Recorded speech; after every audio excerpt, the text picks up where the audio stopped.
escuchan? ¿No? Sí, ya. Gracias otra vez. Les comentaba yo, vamos a hablar del tema de hospital digital. El tema de hospital digital suele ser un tema que genera un poco de sensibilidad en función de que la gente tiene sus propias percepciones de lo que es la parte digital. Un hospital hoy no puede funcionar si no tiene una base digital, aunque sea mínima. Un poquito respondiendo el concepto de la pregunta de lo que nos están haciendo aquí es, ¿cuál es la respuesta del mercado y qué está haciendo el mercado hoy de hospitales y qué están haciendo los proveedores de tecnología digital para buscar soluciones comunes? Y la primera que yo les puedo comentar es tener en cuenta al paciente. Hoy el modelo de atención de los hospitales tiene que regresar al paciente. Yo no sé si ustedes sepan o se acuerden o alguien lo vivió de cuando hace años los médicos iban a ver a los pacientes a su casa. Porque el paciente, sobre todo los niños, porque lo que era una consulta general, era llevar la medicina a casa. Después caímos en el modelo en el cual el paciente tenía que ir a buscar al médico, al hospital o a su consultorio para la consulta.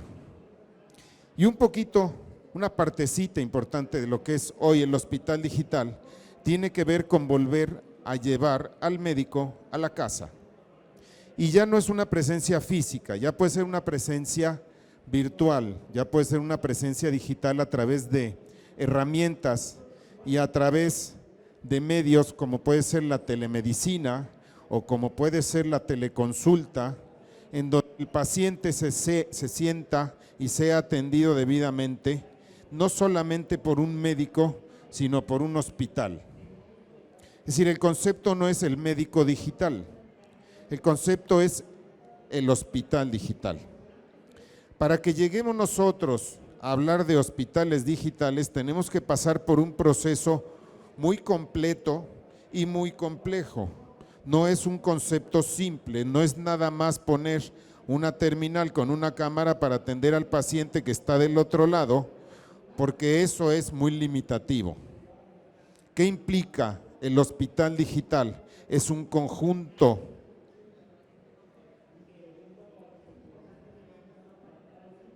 ¿dónde estamos?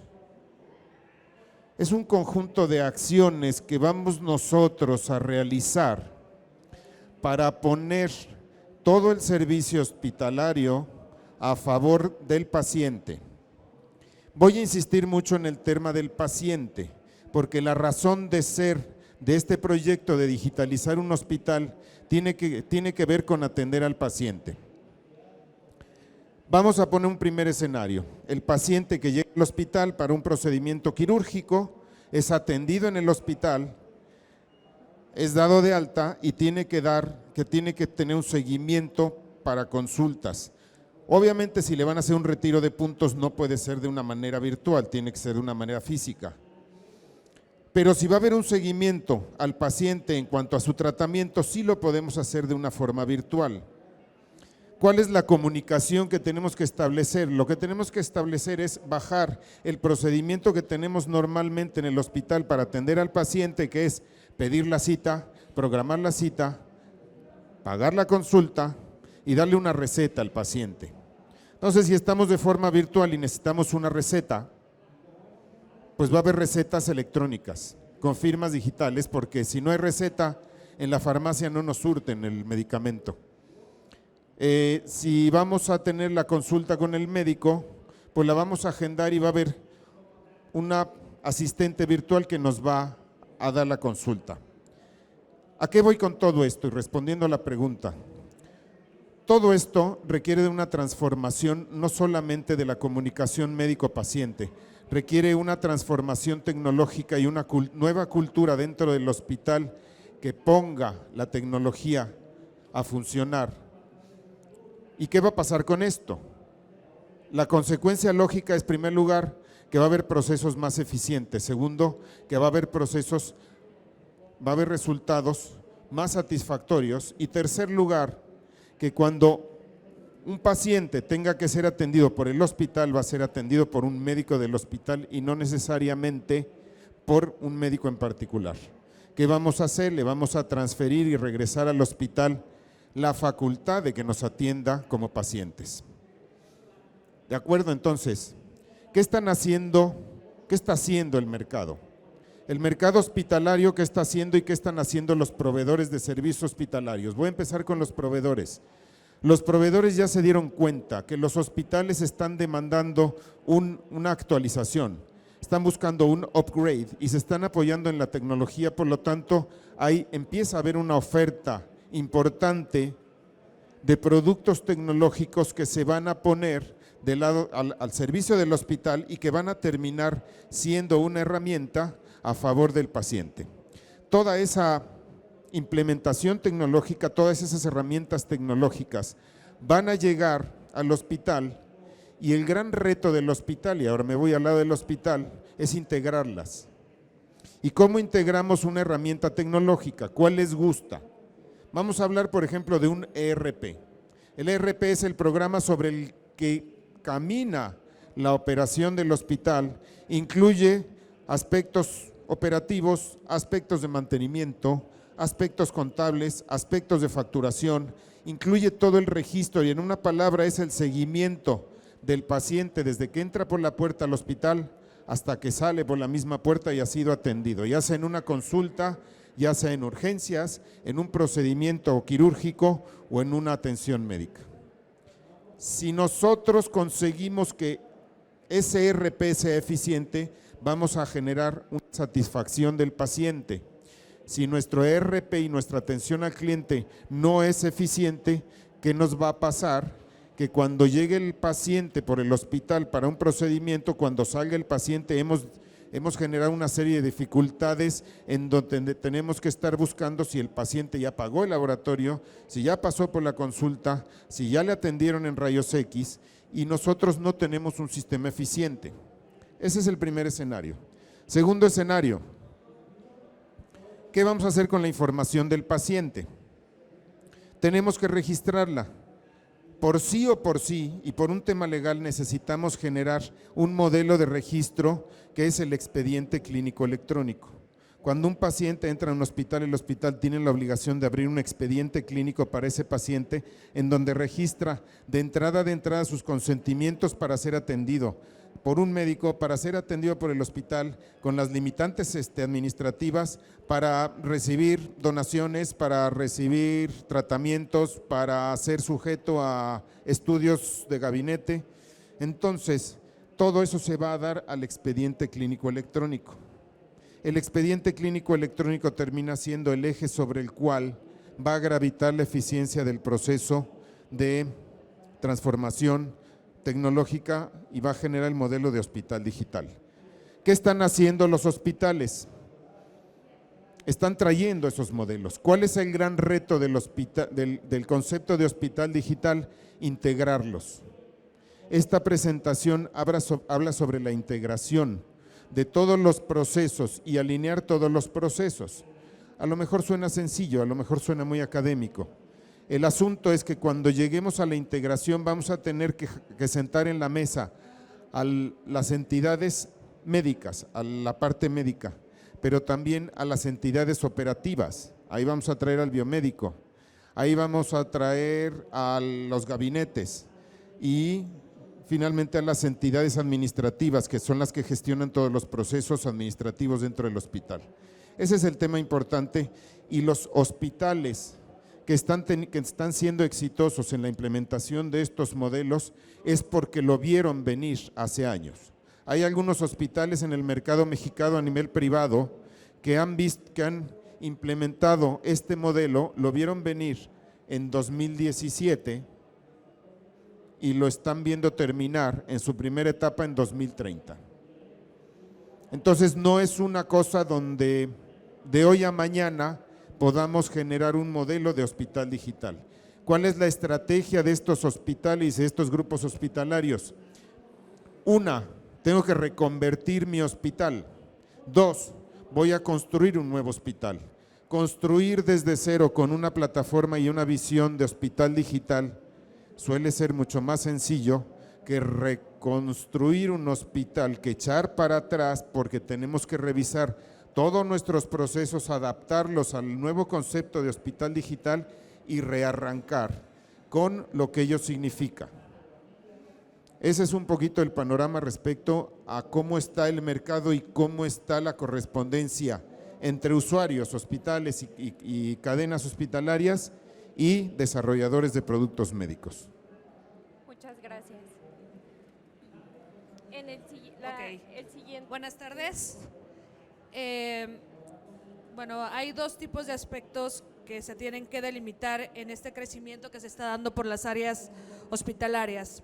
La primera es todo el desarrollo de nuevas tecnologías, las inversiones que tiene que hacer el Estado, el gobierno federal, para crear e implementar estas nuevas tecnologías con el objetivo de dar ese beneficio al paciente, en lo cual estoy totalmente de acuerdo. Sin embargo, hay un aspecto que también es muy importante y que debemos de ver y no podemos dejar a un lado, que es la parte legislativa. El implementar nuevas tecnologías nos obliga a tener nuevas leyes que van emergiendo sobre las necesidades que se van dando en la aplicación de inteligencia artificial, la trata de datos personales, el tipo de responsabilidad que va a adquirir ahora el médico, cómo se va a plantear nuevamente los delitos de negligencia. Estas empresas que van desarrollando la inteligencia artificial, porque hace más de 3 años están dando las cirugías, por ejemplo, de oftalmología, llevan el 80% guiadas por inteligencia artificial. Sin embargo, son normalmente equipos que vienen del extranjero, que están avalados por empresas en cuanto a calidad y calificación por las leyes internacionales. ¿Qué quiero decir con esto? Que el día de mañana que tú tengas una negligencia por que un equipo falló de inteligencia artificial en un procedimiento quirúrgico, ¿a quién va a demandar el paciente? ¿Quién va a ser el responsable y quién se va a hacer cargo de esa indemnización que tiene que quedar directamente? Hablamos del expediente digital, que es uno de los más grandes avances que hemos dado en la parte digital desde la pandemia. El expediente digital surge a partir de que en la pandemia no hay cavidad en los hospitales para dar tanta atención hospitalaria. Hay principios en los cuales pues simplemente se podía dar de manera electrónica. Se pone como una de las nuevas tecnologías para mejorar la atención hospitalaria directamente al paciente. Sin embargo, la certificación del expediente digital se dio apenas a finales del año pasado. Solamente una empresa, que es argentina, ya cumplió las normas de ISSSTE, de IMSS y lo que anteriormente era INSABI y ahora es IMSS Bienestar.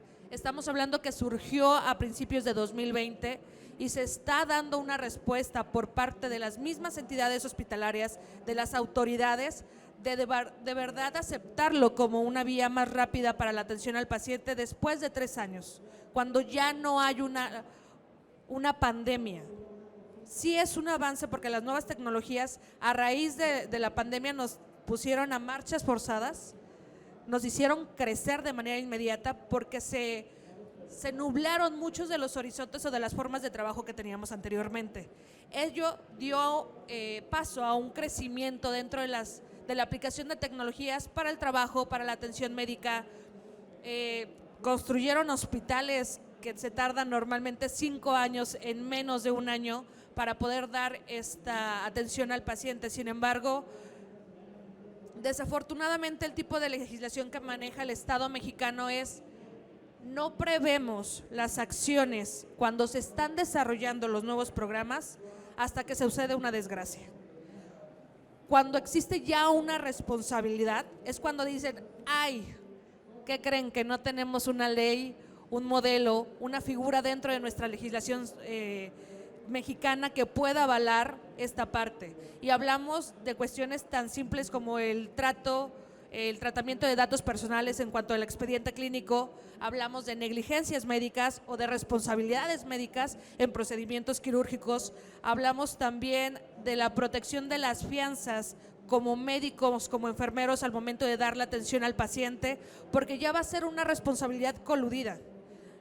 y va a ser una responsabilidad coludida con empresas que la mayoría son internacionales, que están protegidas por leyes internacionales y que no creo que como pacientes seamos o tengamos la solvencia económica a ir a presentar una demanda en la Corte Interamericana Internacional en contra de un monstruo como podría ser, no sé, Johnson & Johnson, que tiene base en Alemania, tiene base en Suiza, y estarías hablando de que dentro de un procedimiento legal tienes que demandar a todas esas áreas. O sea, costosamente no es procedente para un paciente y son cuestiones que tendríamos que estar pidiendo y exigiéndole a las entidades públicas, a las autoridades hospitalarias, que tienen que ir delimitando, porque también tenemos que cuidar a nuestros médicos, al paciente y a nuestras instituciones públicas.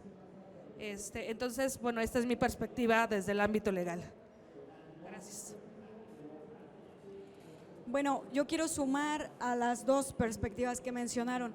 Efectivamente, la tecnología ya sobrepasó la parte legal. Ya está la tecnología, ya se está usando. Los dispositivos médicos han evolucionado de una manera en donde ahora ¿cómo los vamos a legislar? Si nosotros tenemos presente que la tecnología solamente es una herramienta y no una solucionadora, quiere decir que toda la parte legal sigue siendo responsable a través de los humanos, o sea, a través del cuerpo médico, pero tienen herramientas que facilitan. Punto 1. Punto 2. El uso de la tecnología que está sobrepasada sobre el punto de las regulaciones que acaba de pasar en noviembre del 2023, dijeron hacemos un stop al uso de la inteligencia artificial para que se regule en la cumbre de sostenibilidad tecnológica allá en la Unión Europea.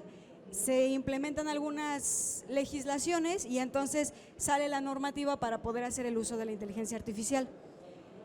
Aún que el primer concepto no queda aislado porque solamente se vuelve un asistente tecnológico. Bueno, ¿qué pasa? Contestando la pregunta sobre este tema.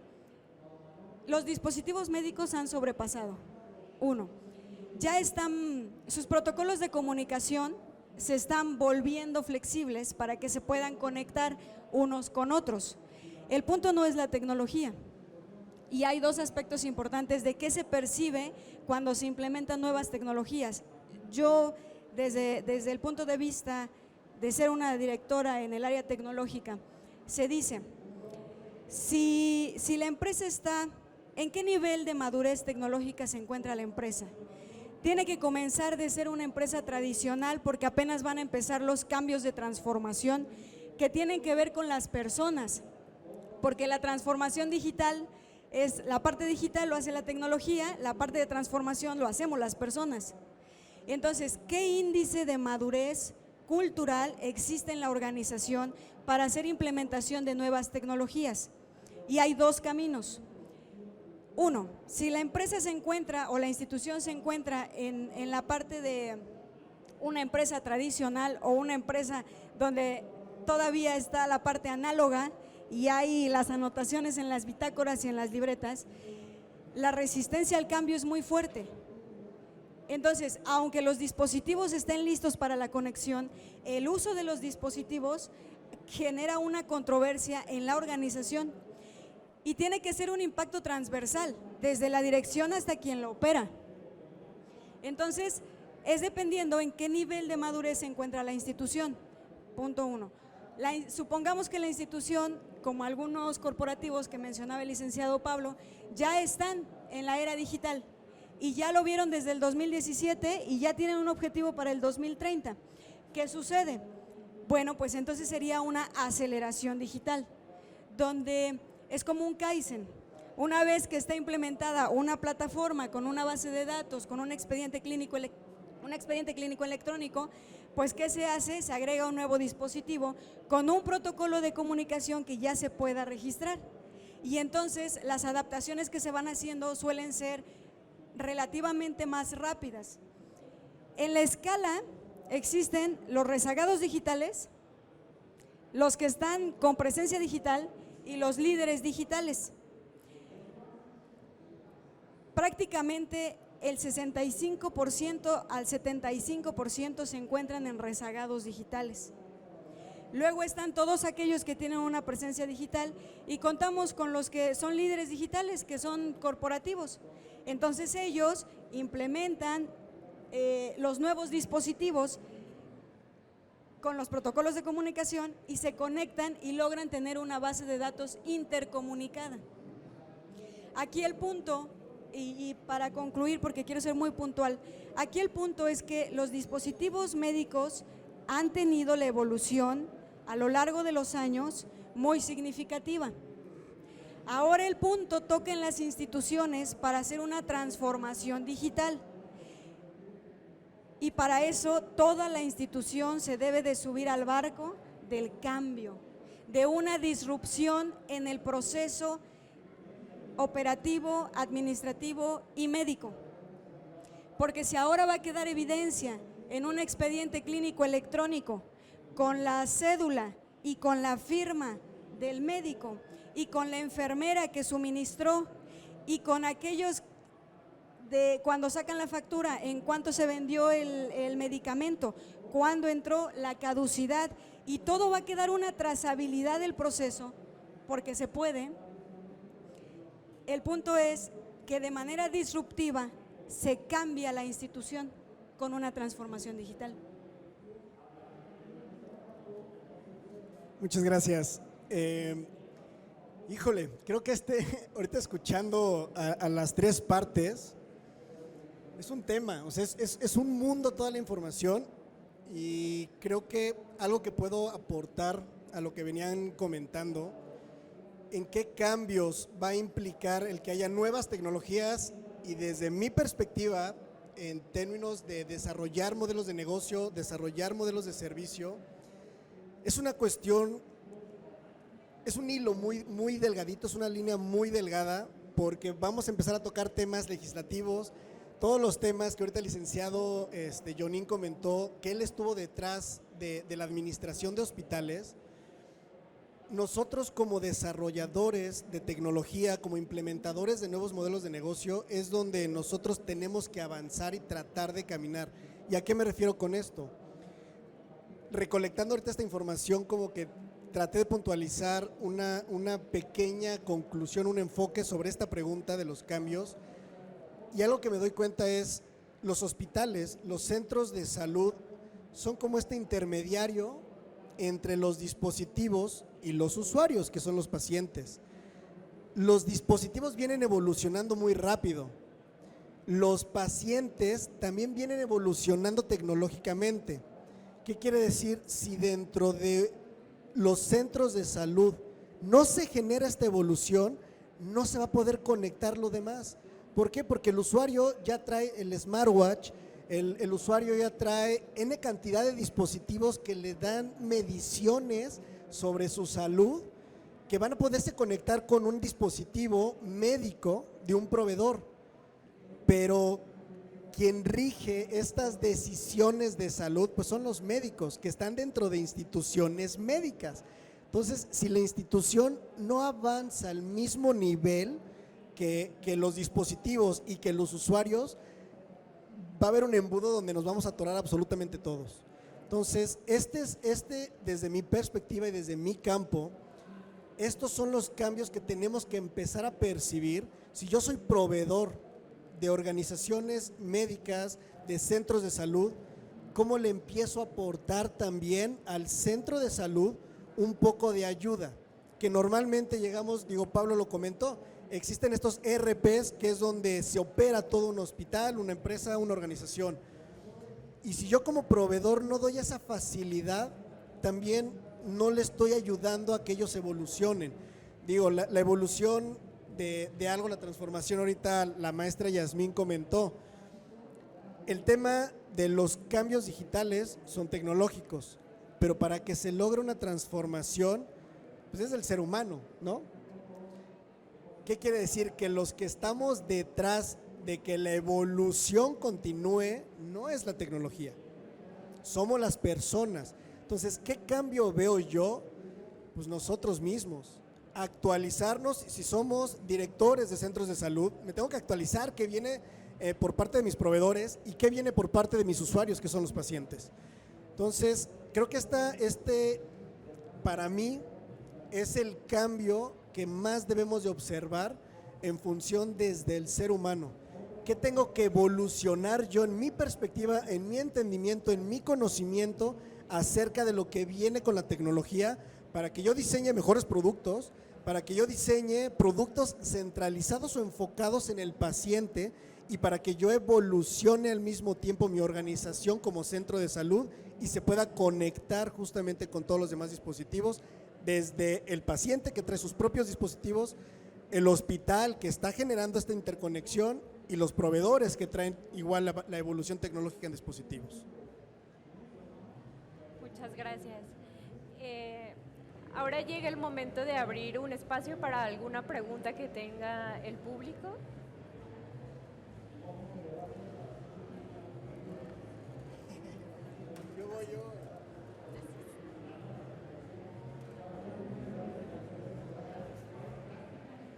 Gracias. Bueno, como bien lo mencionan, ¿no? Es un tema súper amplio. Yo veo dos o varias situaciones en esto, ¿no?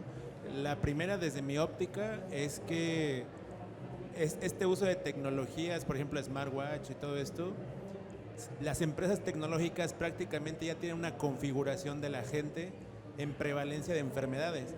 Desde mi óptica, eso es peligroso porque pueden formarse grandes monopolios con base en tus datos, ¿no? Sin siquiera tú darles tu autorización. Yo desde mi punto de vista siento que la gente que compra eso le está regalando información con tu o sin tu permiso, ¿no? Esa es una perspectiva. Pero la otra cosa que también yo veo incompatible desde algún punto de vista, simplemente sin hacer algo tecnológico, dentro de los hospitales el trabajo, generalmente el médico tiene tanta carga de trabajo que prácticamente documentar, o sea, lo hace de malas, pues, ¿no? O sea, realmente el expediente clínico es muy deficiente. Entonces, para mí creo que el gran reto está en conciliar esto, o sea, hacerlo del papel, que le cuesta trabajo, a lo tecnológico. Creo yo que ahí está uno de los hitos más grandes para poder, digamos, perfeccionarlo, ¿no? Pero sí tiene que ver, exacto, con una transformación, pero también siento que hay mucha demanda de trabajo dentro de los hospitales y que la verdad la gente ya no tiene ni siquiera el tiempo, la actitud de decir esto es lo que tiene el paciente. Es un como comentario, ¿no?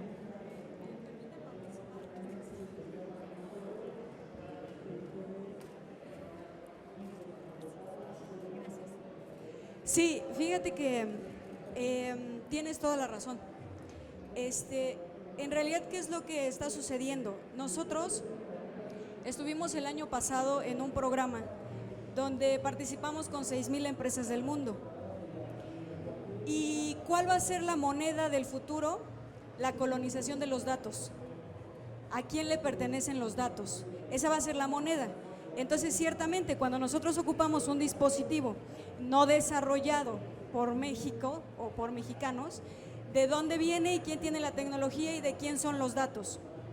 Dos puntos importantes. Los datos son de quien tiene el dispositivo, pero los datos son otorgados gracias a nosotros de quien tiene los servidores. 1. 2. El desarrollo de la inteligencia artificial hace que una vez que estén procesados esos datos le pertenecen a la inteligencia artificial porque va a sacar una predictiva de la información. 3. ¿Por qué las instituciones deben hacer la transformación digital desde su médula? Porque los datos serían de la institución. Cuando un dispositivo Watch, por ejemplo, se conectara con una base de datos de un RP y el RP y el dispositivo de Watch tuvieran el mismo protocolo y esa información se genera en el hospital, la información es del hospital. Entonces, sí tiene que ver con esa preocupación de dónde están mis datos y a quién le pertenecen. Y completamente la razón, el punto y el gran reto tecnológico en ese sentido es que no nos colonicen por los datos, que podamos ser generadores y que podamos mantener esos datos aquí y a las instituciones. Y el otro punto, y bueno, es un programa que actualmente está vigente y lo acaban de renovar, abrieron la plataforma en enero y estamos trabajando en ese sentido. Bueno, y el otro dato, aparte de las instituciones, es, mencionaste, perdón, el tema de la carga de trabajo. Exactamente.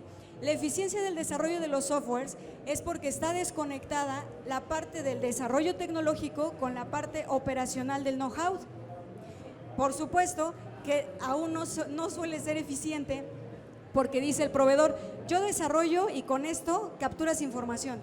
Y yo ya te di, cuando se llega al hospital, entonces se dice, pero es que esto no me sirve porque no está hecho eficientemente.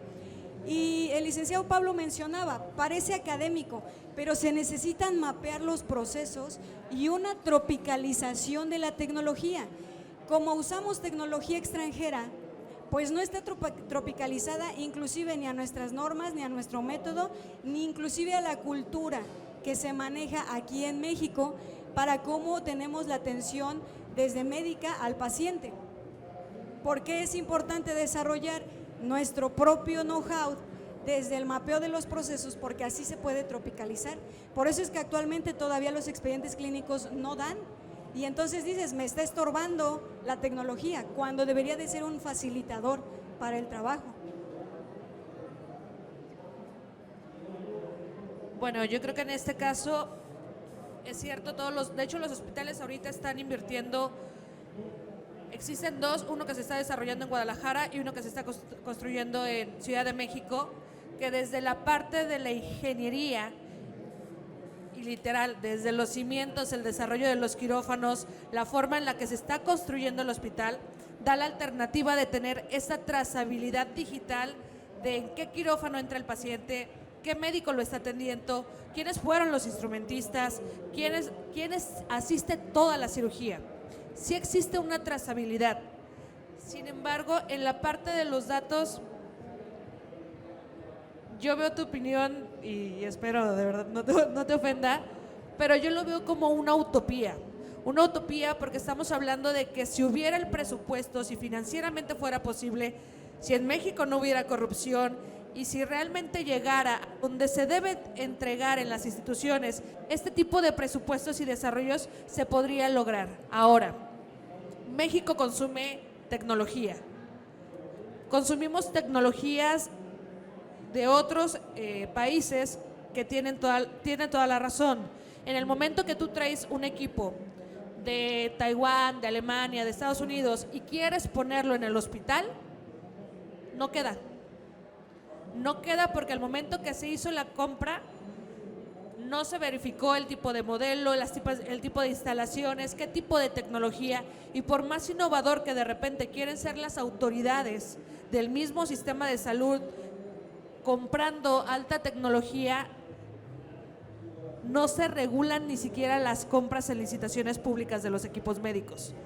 Y si no se regulan las compras de los dispositivos médicos, de los equipos médicos, conforme a la necesidad del hospital y del paciente, estamos hablando que el seguir avanzando legislativamente al adquirir nuevas formas en las cuales se podrán en riesgo los datos personales, expedientes clínicos y toda la información de las personas, es ahorita de verdad muy difícil ver que esto se pueda concretar en menos de 30 años, en la parte regulativa.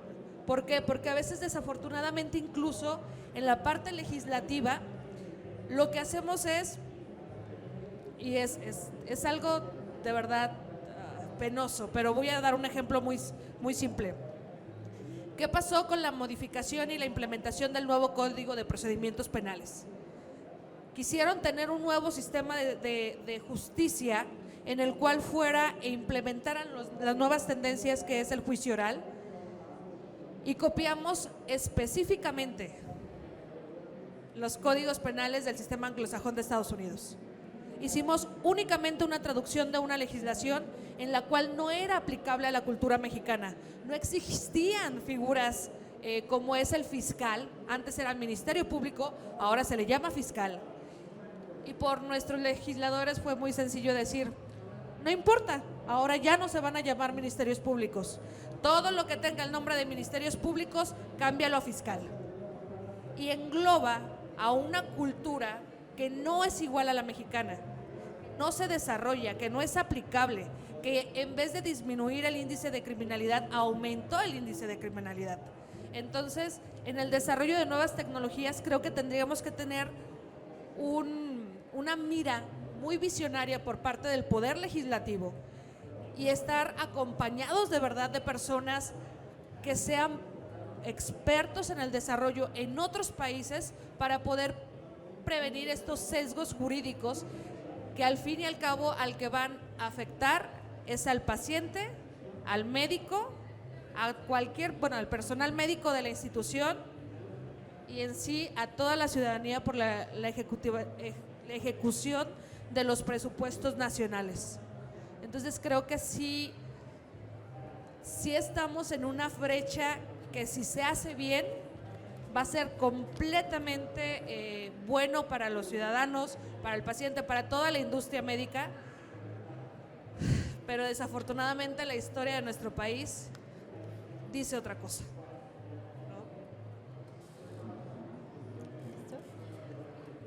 Continuamos con la siguiente pregunta, que es: ¿qué beneficios se ha otorgado con la implementación de las nuevas tecnologías en la atención médica en México y en su involucramiento con los empresarios de este sector y especialistas médicos?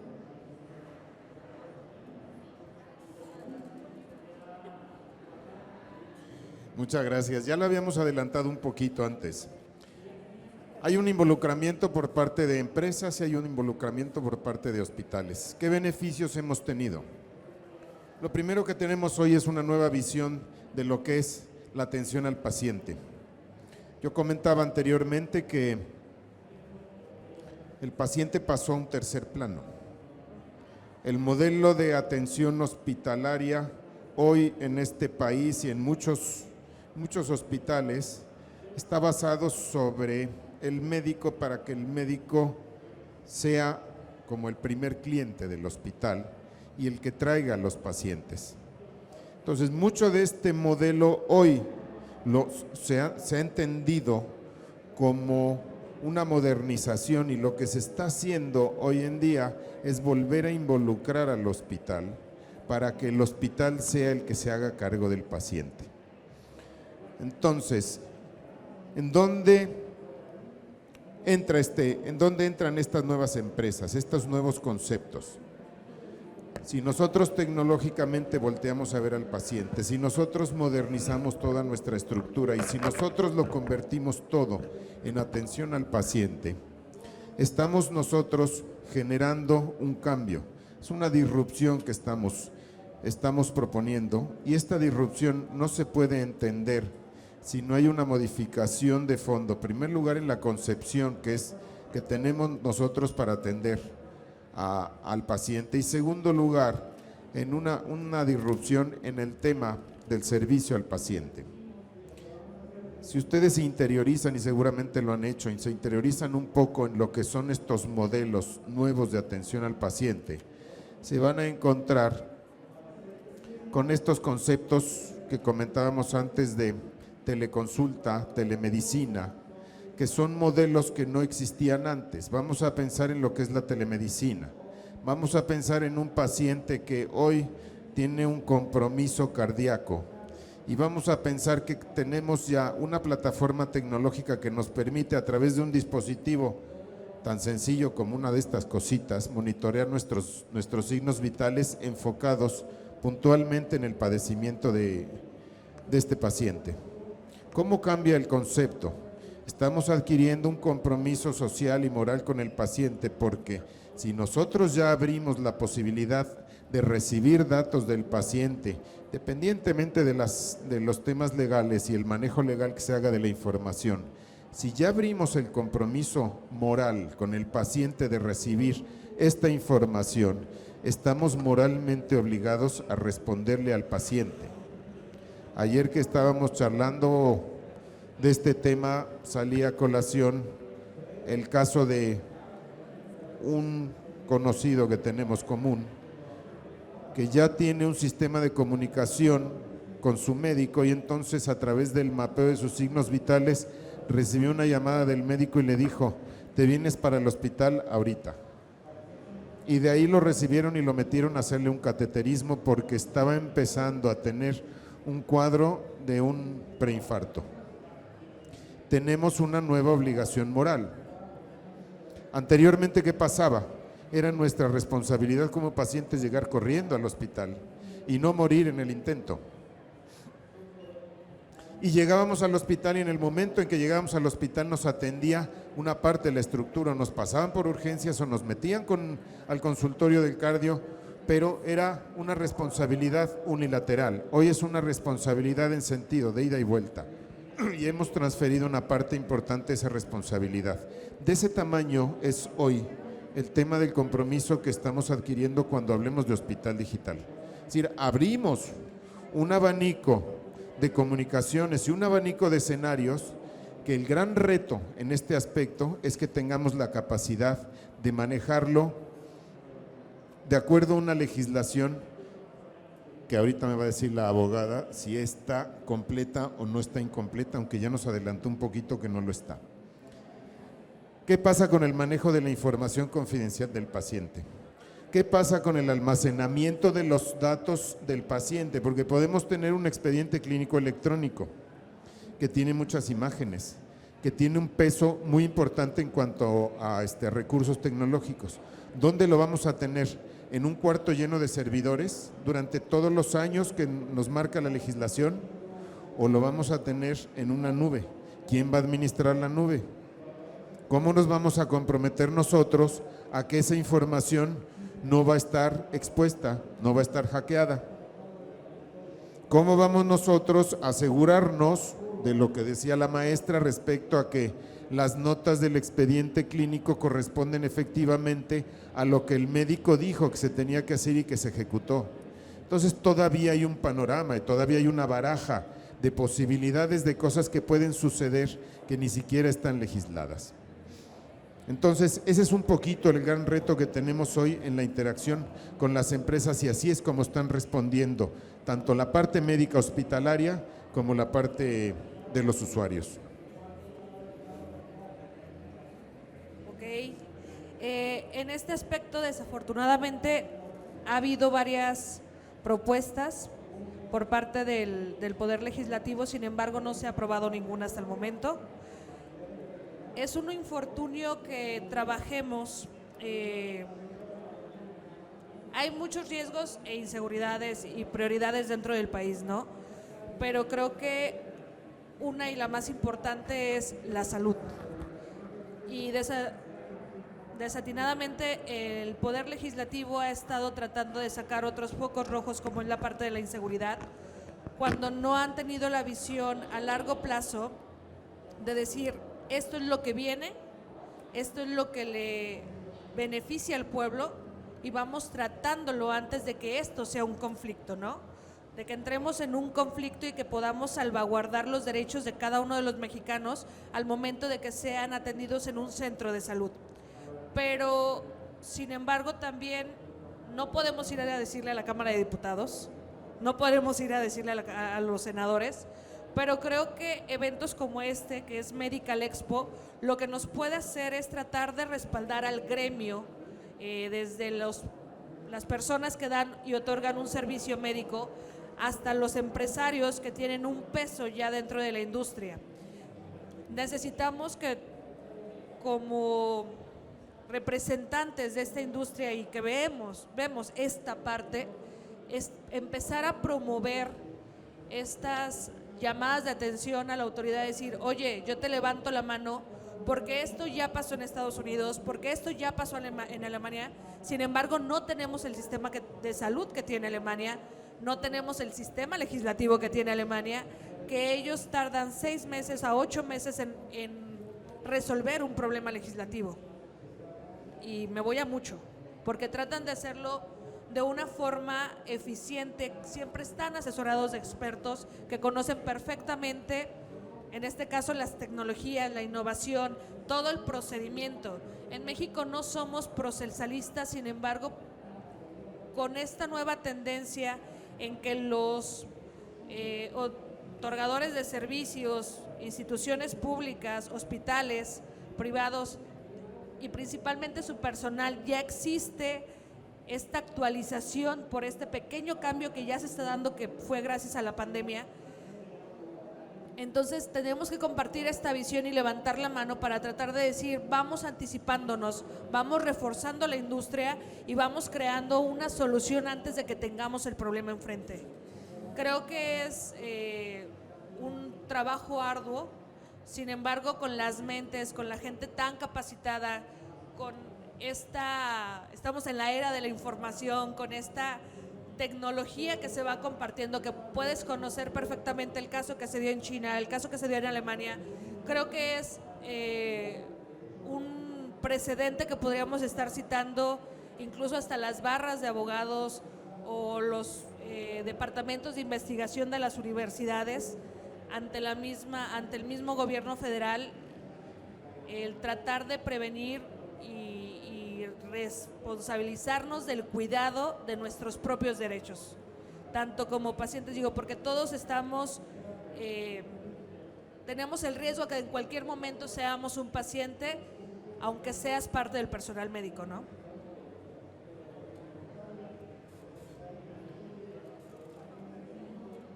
Bueno, híjole, esta pregunta, ahorita intenté como aclarar mi mente para comentarla de la manera más bonita, pero nomás no le encuentro cómo decirlo que no se escuche mal.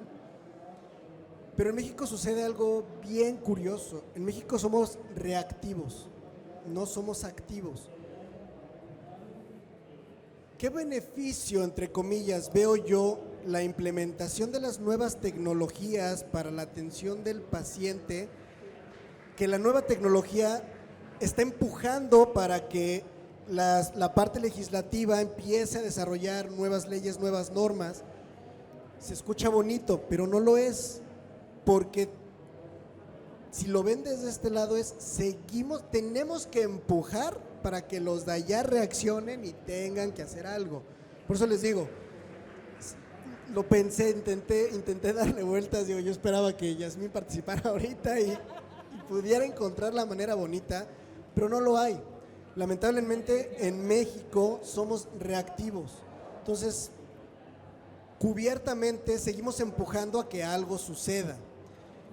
Creo que lo que sí se puede lograr un poquito, pero ahí entra otra vez la parte legislativa y entra lo que comentaba hace rato Yasmín, es que con estas nuevas tecnologías descentralizas el poder en las organizaciones, porque la información, que es lo que comentaba Yas, es lo que va a tener el valor, es la moneda. O sea, las nuevas tecnologías están girando en torno a la información que se está produciendo. Los nuevos dispositivos que vamos a tener en nuestro cuerpo, ya no nada más como los smartwatch que los tenemos de manera superficial, sino evolutivamente va a haber dispositivos ya desde adentro, van a generar información y esa información es lo que va a valer oro. Lo que comentó el licenciado Yonín de esta persona que antes de que él se diera cuenta, su doctor le habló porque le dijo, oye, algo me está mandando de información tu dispositivo que necesitas venirte a una operación. Ya no te esperaste, estamos descentralizando y hay un poquito lo que comentaba el compañero de aquí de la audiencia, que los médicos no tienen el tiempo para estar generando esos reportes, pues es porque estaba centralizado en el médico, la tecnología estaba centralizada en la organización y entonces llegaba alguien con una supuesta solución, ay mira, te doy este software para que ahora se genere aquí la información de manera digital.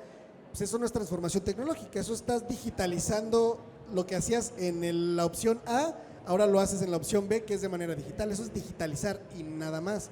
Pero cuando la información empieza a navegar hacia todos los sentidos, hacia el médico, pero también hacia tu celular, como paciente, como usuario, ya empiezas a tener el acceso de manera rápida, empiezas a tener el acceso a toda la información.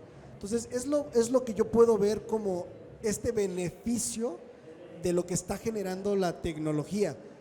con sus matices, porque volvemos a la misma parte. Si ahora la moneda es la información, híjole, pues creo que nuestros legisladores están dormidos en cómo podemos evolucionar. Digo, lo comentó la maestra Yasmín. En Europa, por eso detuvieron la evolución de la tecnología, específicamente en inteligencia artificial, porque decían, antes de que siga evolucionando tenemos que establecer leyes. Digo, acá estamos dormidísimos. Entonces, por más que intento verle como lo bonito, es complicado, porque por donde trate de verlo, más bien estamos denotando lo insuficiente que estamos en términos de la evolución que está pasando en nuestros países.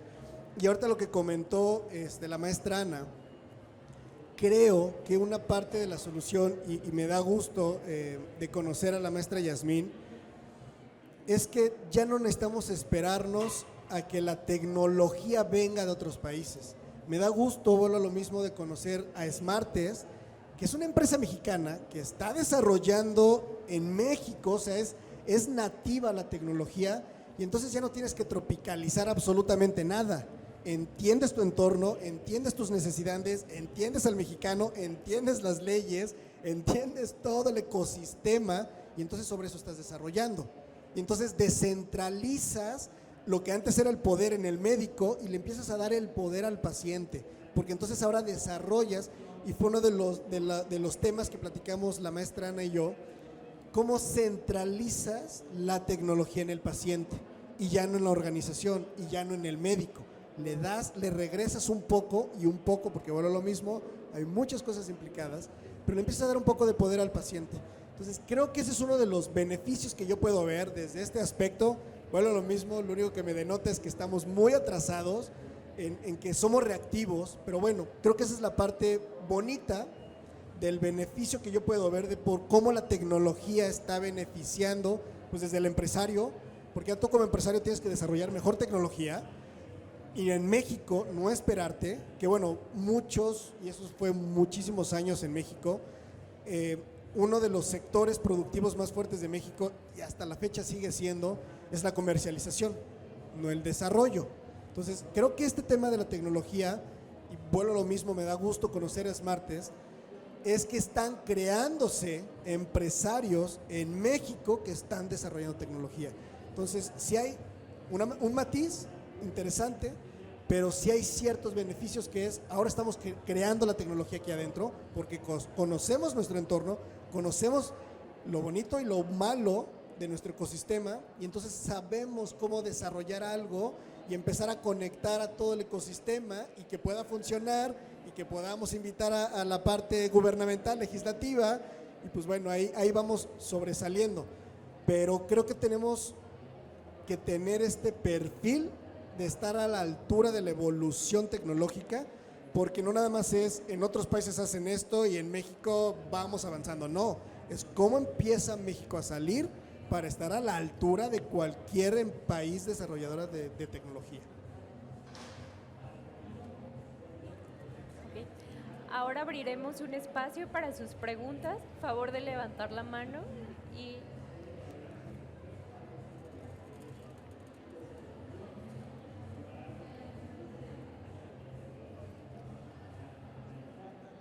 Hola, ¿cómo están? Jesús Montes, muchísimas gracias por, antes que nada, pues por toda su ponencia, por toda esta experiencia que pueden compartir con nosotros. Y pues justamente retomando este tema de esta monetización, ¿no?, que se está viendo de los datos, que al final de cuentas pues va a ser pues el futuro al que todos le estamos apostando, ¿no? Desde este caso que explicaban de este paciente que acudió afortunadamente a sala de urgencias, ¿no? Y mi duda va más encaminada a eso, o sea, nosotros queremos adelantarnos justamente a esta era de digitalización y a esta era de inteligencia artificial, que al final nosotros la estamos viendo como una herramienta que te va a ayudar a ti como un personal médico a tomar decisiones clínicas basadas en una información pues muy personalizada para ese paciente, ¿no? Y pues nosotros queremos adelantarnos a eso al estar en esta parte normativa. Sabemos que aquí en México tenemos la norma oficial 004, el expediente clínico. Mi duda también es si ya está actualmente totalmente legislada la norma 024 del expediente clínico digital, Nosotros como empresa pues queremos tener toda esta parte, como ustedes lo decían, ¿no?, tropicalizada para que podamos al final de cuentas dar un buen servicio en esta era digital. Incluso tenemos una certificación ISO de la ISO 27001 en su edición 2022 en cuanto a sistemas de gestión de seguridad de la información, porque sabemos que es una parte muy delicada, ¿no? Y pues eso es lo que me viene a la mente. Actualmente existen algunas otras normativas que nosotros podamos aplicar, tanto nacionales o internacionales, que ya estén totalmente pues legisladas para poder garantizar que esa información que los pacientes pierden en nosotros, pues podamos nosotros tener como este amparo de decir, así como una ISO, ¿no? Ya tenemos este proceso que está totalmente gestionado, que tenemos documentado que así se hace porque funciona. ¿Hay alguna otra normativa actualmente que nosotros podamos adaptar?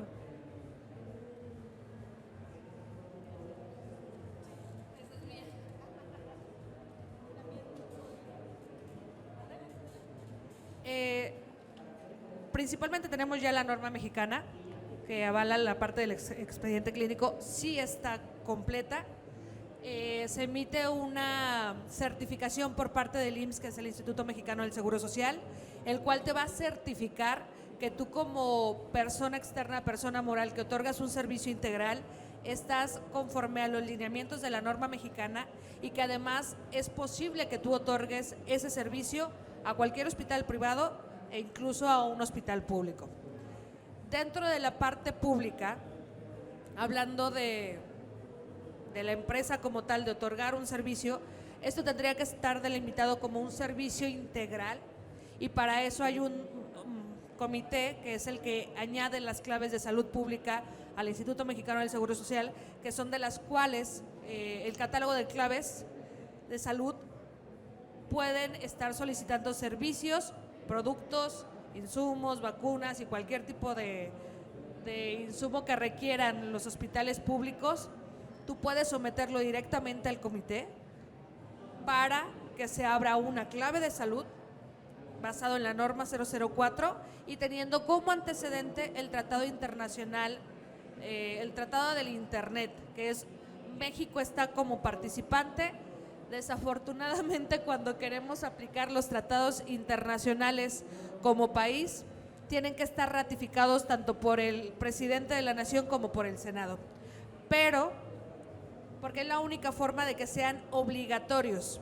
Existe la pirámide de Kelsen a nivel legal o jurídico que se dice que de manera interna en México la máxima autoridad o la máxima legislación que tenemos es la Constitución mexicana.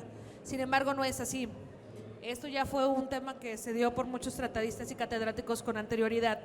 Y cuando México ratifica un tratado internacional, dentro de los tratados que están ratificados 100% de México, es el de Tratado de los Derechos Humanos, con sede en Costa Rica, pero también cuando está presenciando y firma, no lo ratifica, pero firma, crea un antecedente y este está al mismo nivel de la Constitución. Cuando el tratado está ratificado es supraconstitucional, o sea, está por encima de la Constitución. Si nosotros ratificamos un tratado internacional y la Constitución tiene un artículo que vaya en contra de algún artículo de un tratado internacional, el Senado y el presidente de la República están obligados a cambiar su legislación, siendo la Constitución mexicana, si va en contra de un tratado internacional. Pero aquí está en el mismo nivel que la Constitución y se puede citar y tener como parte de tu fundamento, pero principalmente la norma mexicana. Bueno, a mí me gustaría complementar que esto sí se está trabajando de manera internacional. De hecho, en el programa que les comentaba está Amazon, está Google, está Telecomunicaciones de aquí de México y el gobierno. Entonces, sí se apoya mucho en el que sí tiene que ser con la visión internacional porque al final son sistemas, es software y se puede operar aquí en Estados Unidos y en Japón. Entonces, sí tiene que ver con esas normas. Se está desarrollando a través de cumplir Eso sí, es como digitalizar la parte de COFEPRIS o digitalizar la parte que piden estos estándares de calidad que deben de tener las instituciones. Entonces, pues esa es la guía actual de lo que nos rige y se digitaliza. Y ya con eso, sobre los tratados que se están trabajando a través de la Secretaría de Economía, pues podemos ir darle seguimiento para ver cuáles se van a ratificar, qué leyes o qué cumbre nos va a funcionar.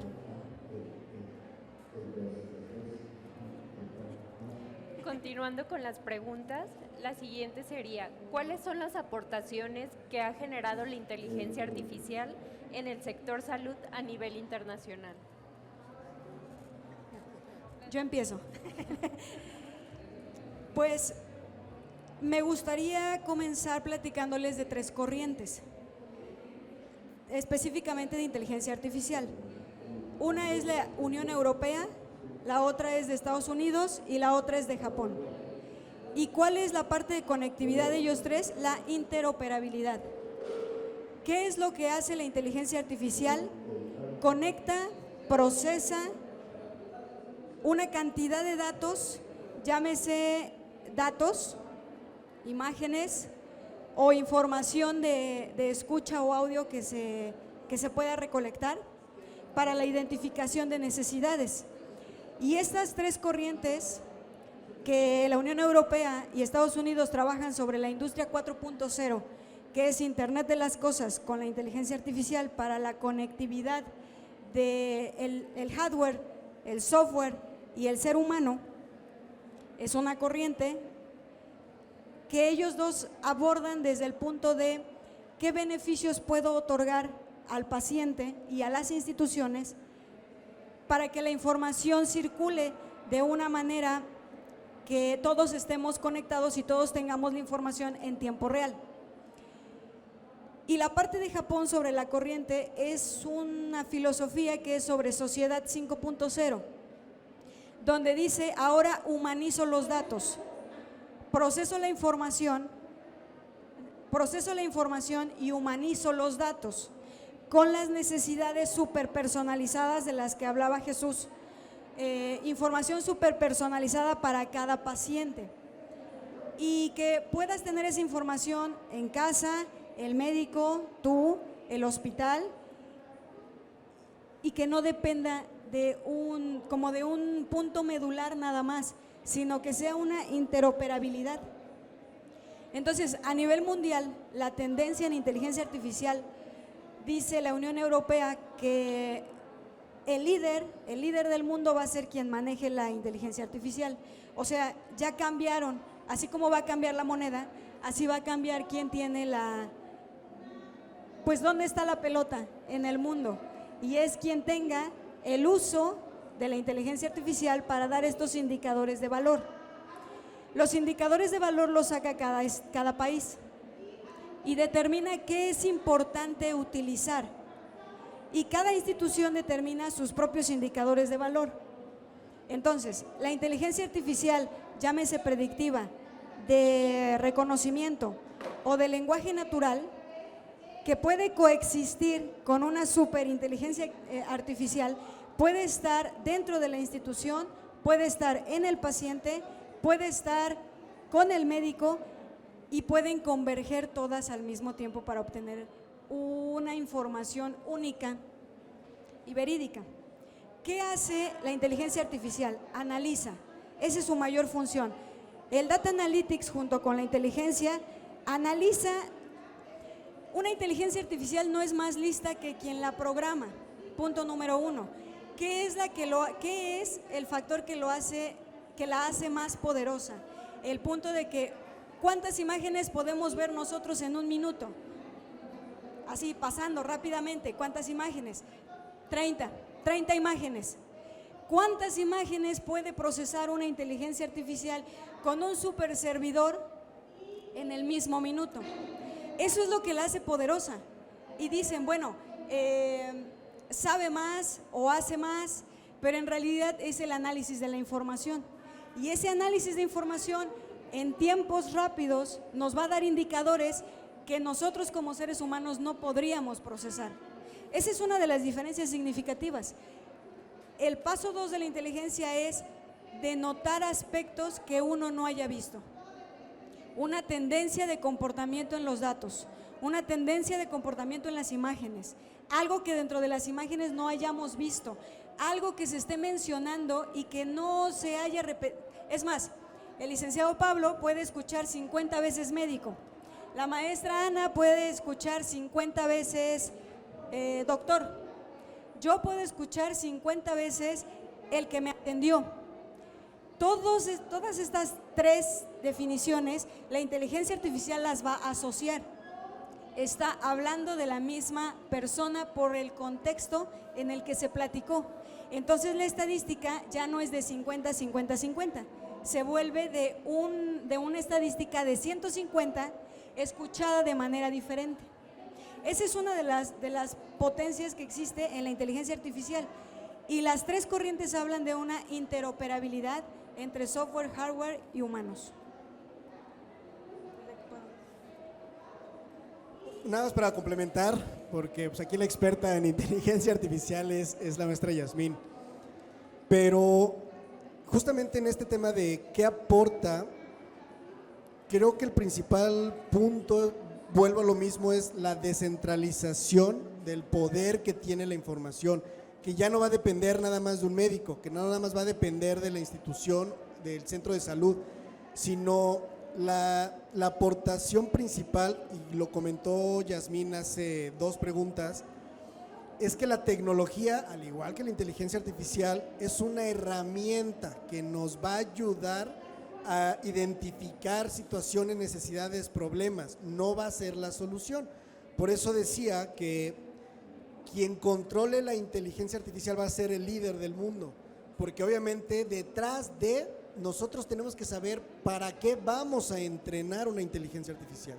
Entonces, esa es la importancia de lo que como aportación la inteligencia artificial está haciendo en el mercado, de que nosotros tenemos que identificar puntualmente y sobre eso tenemos que entrenar puntualmente a una inteligencia artificial.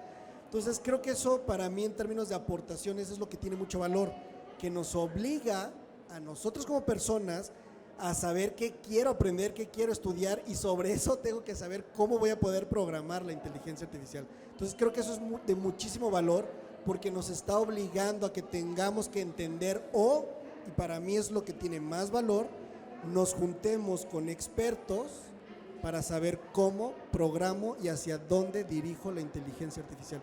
Creo que eso es lo que tiene muchísimo valor como aportación, la inteligencia, que nos obliga a juntarme con expertos en otras áreas para poder encaminar la inteligencia artificial de mejor manera. Para mí creo que eso es lo que tiene mayor valor. Ahora llega el momento de abrir espacio para sus preguntas e inquietudes.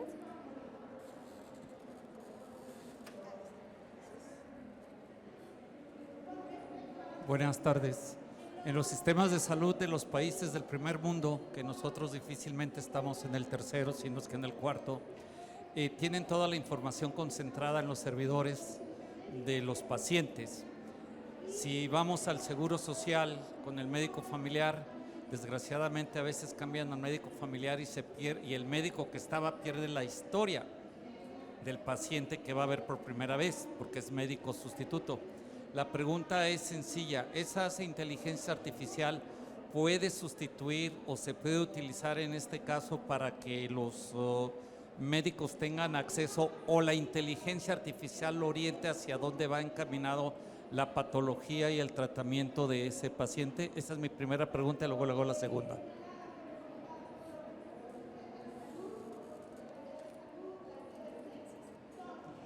Sí, la respuesta es sí, siempre y cuando esta información ya esté sobre una base de datos. Si la plataforma ya existe y hay no llamémosle expediente clínico electrónico, sino llamémoslo una información y una base de datos, sí se puede. Inclusive una de las inteligencias que es del lenguaje natural es la que lee. Supongamos que actualmente no existe. Si digitalizamos todos los expedientes clínicos y nos ponemos a leerlos con una inteligencia artificial, va a poder determinar, inclusive sobre los perfiles de diagnóstico que ya dieron, sí puede determinar. Ahora, es muy importante resaltar cuál es el proceso para entrenar una inteligencia artificial. Primero se necesitan datos. y después datos de calidad. Y después hacer la pregunta correcta. ¿Qué es lo que quiero saber? Si yo quiero saber patologías, necesito entrenarla para decirle qué es una patología y cómo determino una patología. Un decir, hay un padecimiento de hígado y debo decir cuáles son todos los signos, los síntomas, por qué se determina. Tengo que entrenarla con la información humana. Si la información humana está bien catalogada y bien administrada, la guía que recibe la inteligencia artificial va a poder determinar al final de leer un expediente clínico, sabes que este paciente sí tiene esta patología y si pasamos al siguiente punto podría ser tratado a través de, considerando que es un asistente, al final tiene que haber la interacción humana. Entonces sí se podría, sí tiene que pasar el entrenamiento, nosotros le llamamos que es una inteligencia artificial bebé. Y una vez que esté el núcleo se decide para qué se entrena y se determina la pregunta. Entonces actualmente las inteligencias en los nichos, y por eso Alex comentaba, nosotros estamos ya en entrenamiento de 5 inteligencias artificiales, la pregunta es muy puntual aún. Se sabe, se determina y se pregunta. Después de que se tiene la estadística de pues alrededor 10,000, 15,000 datos, podemos empezar a saber si esa inteligencia artificial se puede conectar con otra que nos dé alguna otra información o que sea, a lo mejor una analizó datos y la otra analizó imágenes, pero tiene que ser muy puntual para contestar esa pregunta.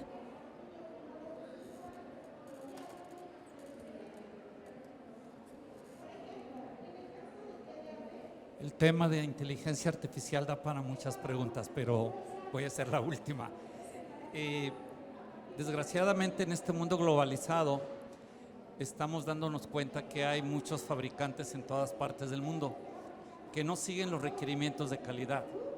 No voy a mencionar países ni marcas, no hace sentido, pero sabemos muy bien que la Comunidad Europea, ahora con el establecimiento del MDR, el Medical Device Regulation, y el FDA de los Estados Unidos son los dos entes mundiales que tienen un control de calidad o unas normas de fabricación que garantizan la calidad que va a recibir el paciente, mientras que en otros países no. La pregunta es muy concreta. Este sistema de inteligencia artificial lo pueden establecer los fabricantes de dispositivos médicos para decidir si van a continuar con malas prácticas, malos materiales, o depende únicamente del fabricante decir yo sigo como soy y no me importa lo demás.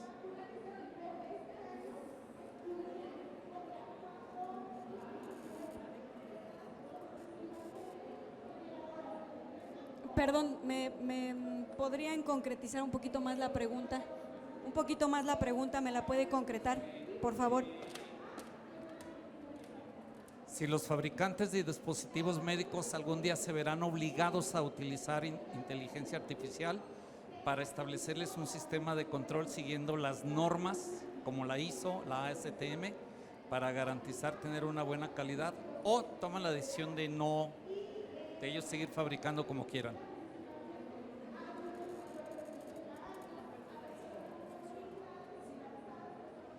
Bueno, realmente los materiales sí los termina eligiendo el fabricante. Sí. ¿Qué es en lo que podría aportar la inteligencia artificial?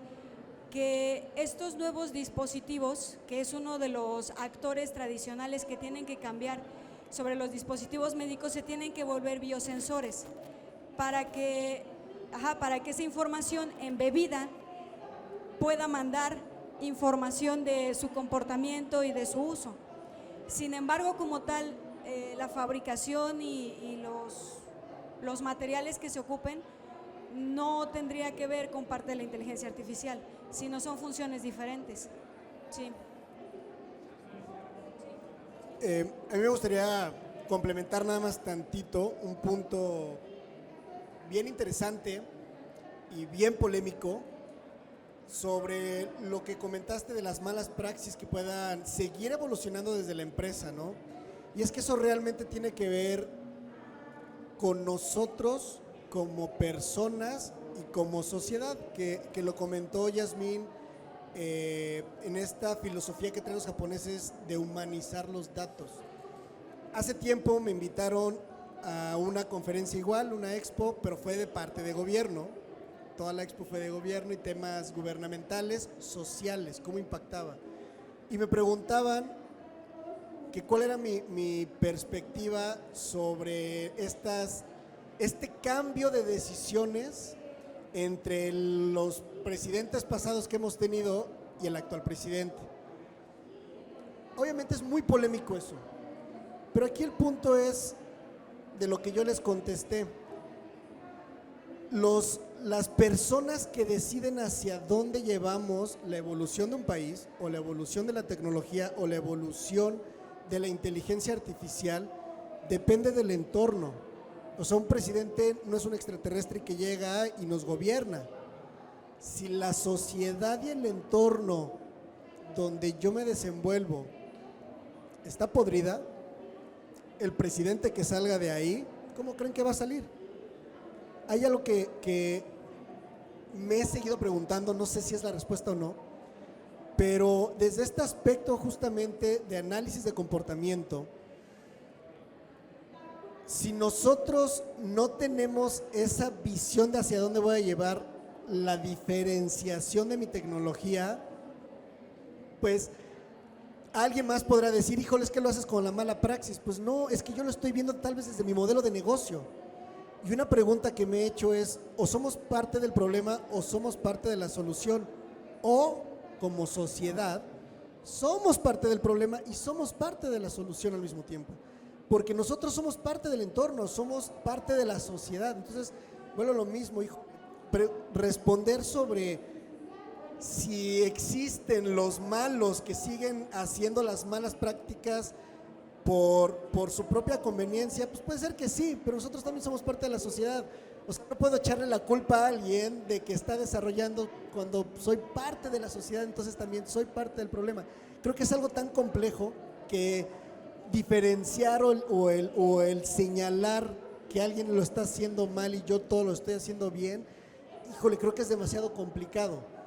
Por eso vuelvo lo mismo esta parte de vuelvo lo mismo, esta es mi perspectiva, digo, justamente tengo una especialidad en análisis de comportamiento y por eso creo que la belleza de esto, vuelvo lo mismo sobre la pregunta pasada que nos hicieron, es que nos estamos obligando a colaborar ahora de una manera multidisciplinaria. Ya no puedo tomar decisiones desde mi empresa para ver hacia dónde llevo el futuro de la tecnología. Ahora me obligo a conectarme con alguien que ni siquiera parecía tener mi perfil, porque creo que eso es lo que nos va a ayudar a enfocarnos y tal vez a dejar de hacer ciertas malas prácticas, ¿no?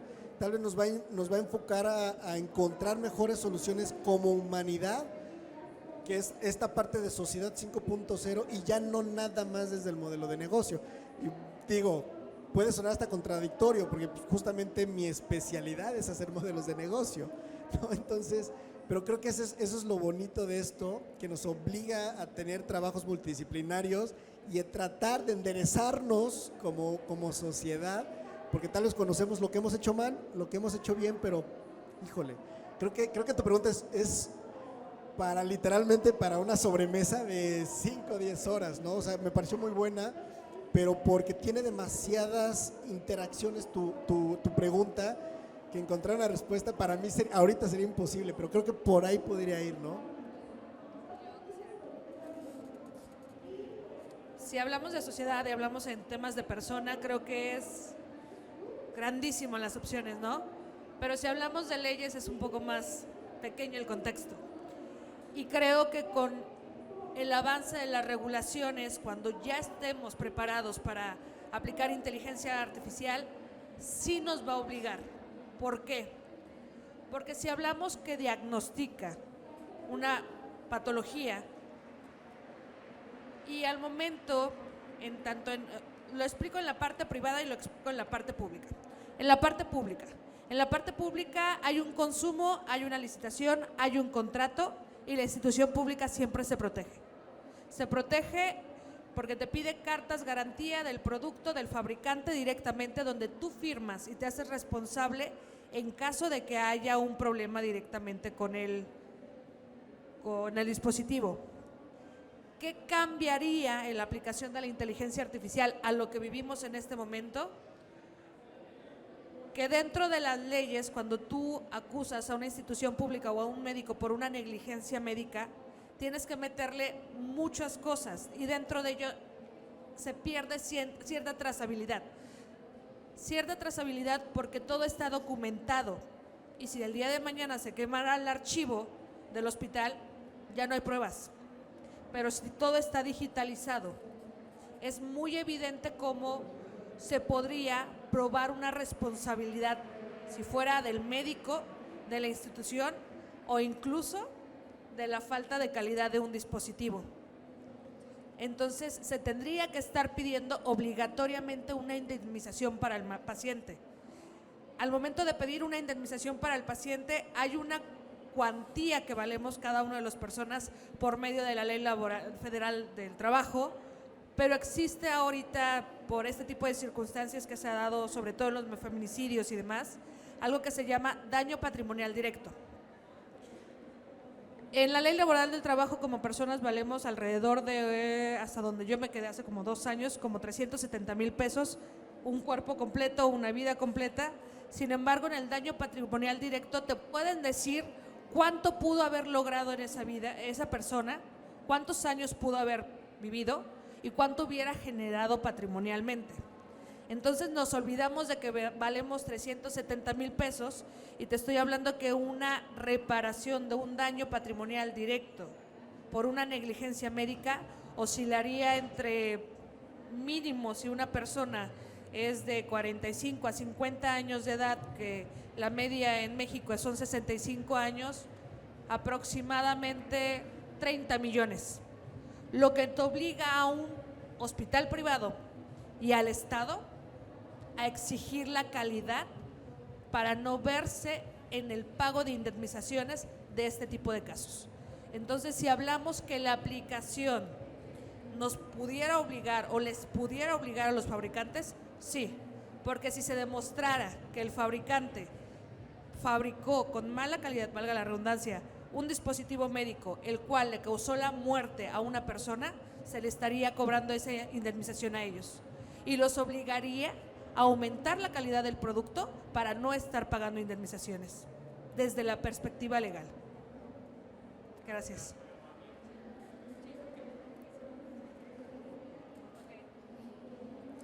¿Alguna otra pregunta o inquietud por parte del público? ¿No? Ok. Pues agradecemos tan importante exposición a nuestros speakers. En nombre de todo el comité de Medical Expo, quiero expresar un sincero agradecimiento a la maestra Yasmín Huerta, al licenciado Alejandro Bravo, a la maestra Ana Lilia Guerrero y al licenciado Pablo Lollín, así como para hacer entrega de este presente. Los despedimos con aplausos, por favor.